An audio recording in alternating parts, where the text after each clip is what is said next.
Assalamualaikum warahmatullahi wabarakatuh. Selamat siang Ananda. Bagaimana kabarnya hari ini Ananda semuanya? Alhamdulillah semuanya dalam keadaan yang sehat ya. Walaupun siang hari ini terasa panas, kita harus tetap semangat untuk mengikuti proses belajar pada hari ini. Baik, sebelum kita memulai proses pembelajaran kita pada hari ini, tolong rapikan dulu meja dan kursinya, menyesuaikan dengan barisan yang di depan, serta sampah yang ada di bawah meja juga tolong dibersihkan ya.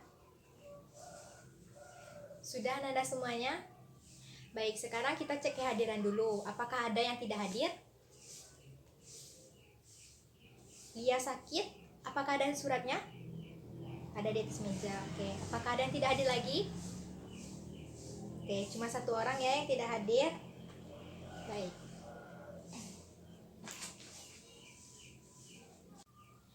Baik, sebelum kita masuk pada materi hari ini, Ibu mau tanya dulu, siapa yang bisa menjelaskan materi yang kita pelajari pada minggu lalu? Ya, kepada Dita, silakan Dita. Ya, benar seperti apa yang dikatakan Dita.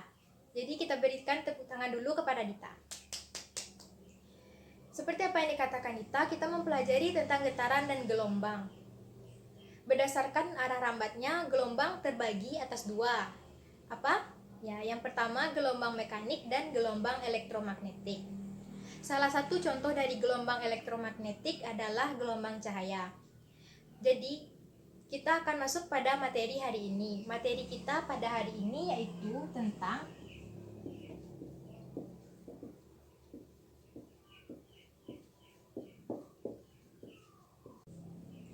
Ya, jadi materi kita pada hari ini adalah cahaya dan alat optik.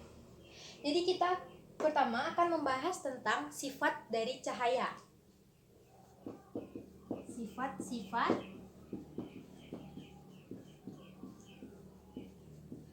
cahaya. Yang pertama, sifat cahaya itu cahaya merambat lurus.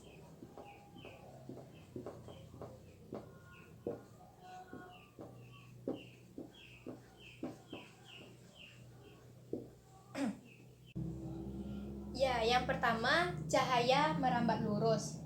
Contohnya yaitu pada senter.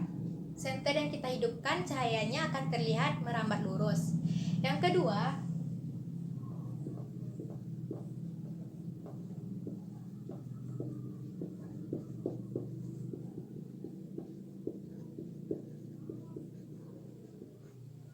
cahaya dapat dipantulkan.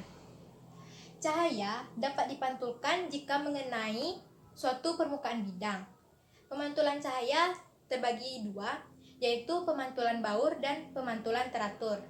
Pemantulan baur contohnya yaitu pada tembok, dan pemantulan teratur contohnya yaitu pada cermin datar. Baik, selanjutnya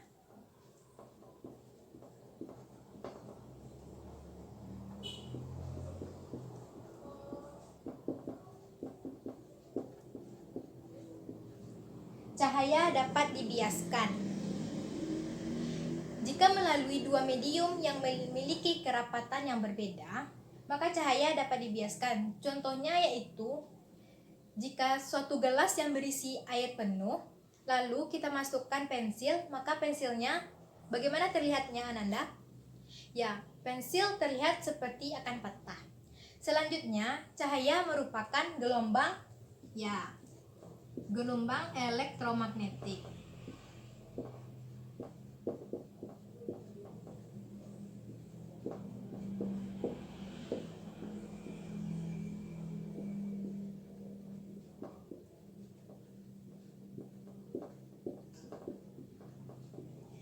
Sebagaimana gelombang elektromagnetik merupakan gelombang yang tidak membutuhkan medium untuk rambatnya.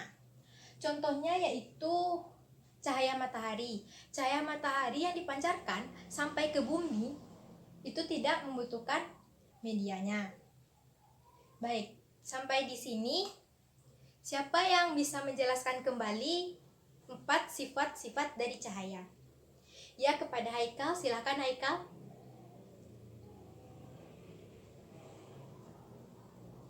Ya, bagus. Berikan tepuk tangan kepada Haikal.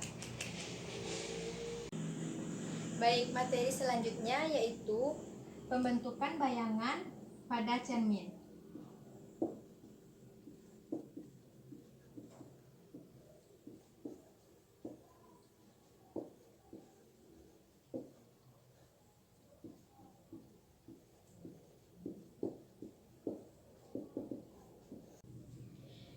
Baik, kita akan masuk pada materi selanjutnya, yaitu materi pembentukan bayangan pada cermin. Yang pertama, kita akan masuk pada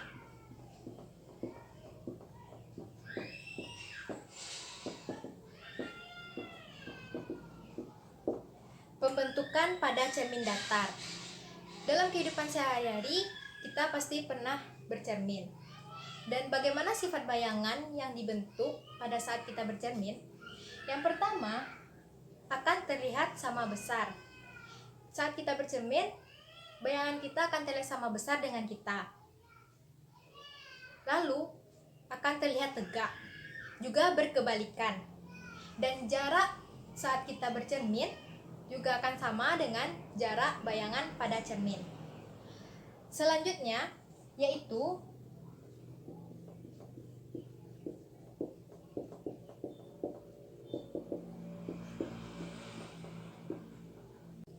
pembentukan bayangan pada cermin cekung. Cermin cekung bersifat mengumpulkan cahaya atau konvergen. Cermin cekung memiliki 3 sinar istimewa. Yang pertama yaitu sinar datang sejajar sumbu utama cermin akan dipantulkan melalui titik fokus. Jadi sinar datang sejajar sumbu utama lalu dipantulkan melalui titik fokus.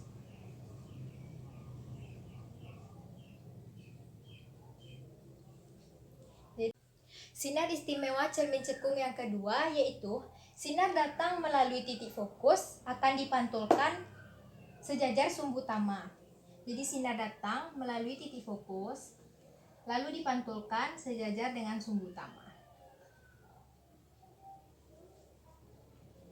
Selanjutnya sinar istimewa cermin cekung yang ketiga yaitu sinar datang melalui titik pusat kelengkungan M akan dipantulkan kembali melalui titik M. Jadi sinar datang melalui titik pusat ke lengkungan M dan akan dipantulkan kembali melalui titik M.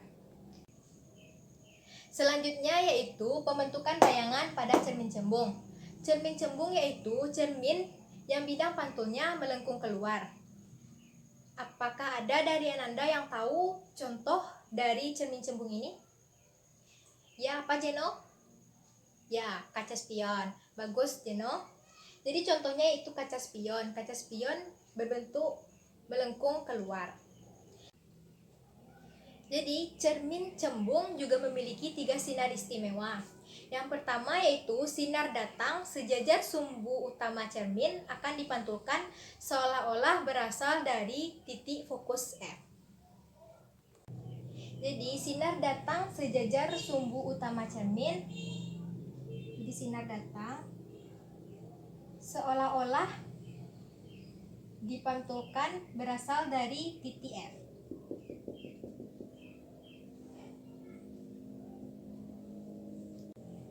Sinar istimewa cermin cembung yang kedua yaitu sinar datang menuju titik fokus F akan dipantulkan sejajar sumbu utama. Jadi sinar datang menuju titik F akan dipantulkan sejajar dengan sumbu utama.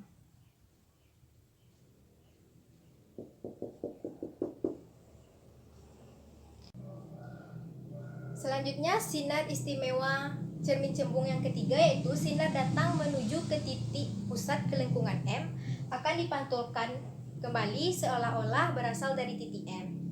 Jadi sinar datang menuju ke lengkungan titik M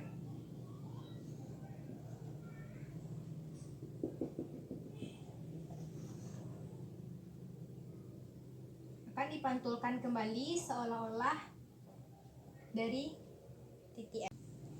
Baik, sekarang kita masuk ke rumus cermin cekung dan cermin cembung, yaitu 1/F sama dengan 1/S ditambah 1/S aksen. F yaitu merupakan jarak fokus dengan satuan cm. S yaitu jarak benda.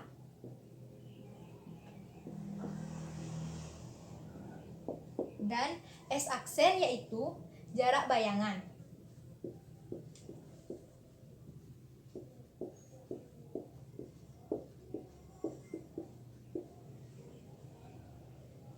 Dan ini berlaku pada cermin cekung.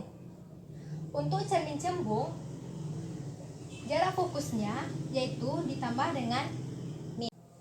Selanjutnya yaitu rumus perbesaran bayangan, yaitu M sama dengan S aksen per S dan sama juga dengan H aksen per H, yang mana H aksen yaitu tinggi bayangan dan H yaitu tinggi benda dalam satuan yang juga cm. S aksen yaitu jarak bayangan, S yaitu jarak benda, dan M yaitu perbesaran bayangan. Baik, sekarang kita akan masuk pada materi selanjutnya, yaitu tentang alat optik. Alat optik dalam kehidupan sehari-hari. Jadi, apa contoh dari alat optik dalam kehidupan sehari-hari? Apakah ada yang tahu Ananda semuanya? Ya, bagus. Kamera. Yang pertama contohnya yaitu kamera. Kamera merupakan suatu alat yang digunakan untuk mengambil gambar. Jadi bayangan yang dibentuk oleh kamera, sifat bayangan yang dibentuk oleh kamera yaitu nyata, terbalik, dan diperkecil. Selanjutnya yaitu ada loop. Adakah dari Anda semua yang tahu apa itu loop? Ya, sama dengan kaca pembesar ya. Jadi guna dari loop atau fungsi dari loop yaitu untuk melihat benda-benda kecil agar tampak lebih besar. Jadi sifat bayangan yang dibentuk oleh loop yaitu maya, tegak, dan diperbesar. Alat optik selanjutnya yaitu mikroskop.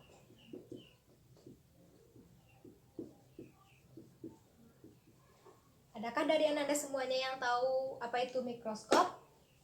Ya, mikroskop adalah alat optik yang digunakan untuk melihat benda yang berukuran sangat kecil agar dapat terlihat dengan jelas. Jadi sifat bayangan yang terbentuk oleh mikroskop yaitu maya, terbalik, dan ya bagus, diperbesar ya.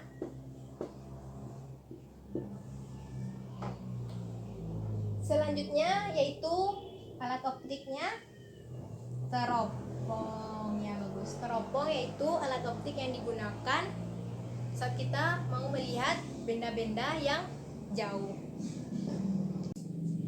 Baiklah, itulah materi pembelajaran kita pada hari ini. Sebelum Ibu menutup pembelajaran kita pada hari ini, adakah yang dapat menyimpulkan materi kita pada hari ini? Ya, kepada Yara, silakan Yara.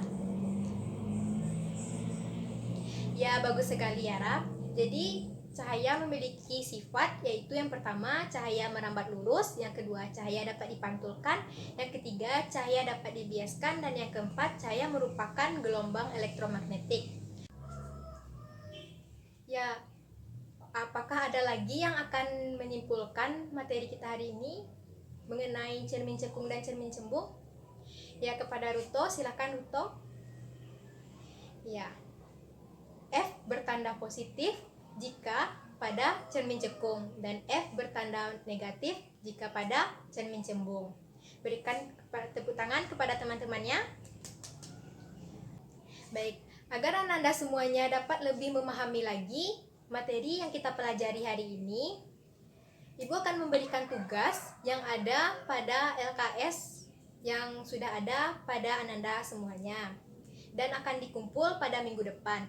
Dan juga Ibu juga berharap agar Ananda dapat memahami materi yang akan kita pelajari pada minggu depan yang sudah ada pada LKS-nya juga. Baiklah, sekian dari Ibu. Mohon maaf jika ada kesalahan. Assalamualaikum warahmatullahi wabarakatuh.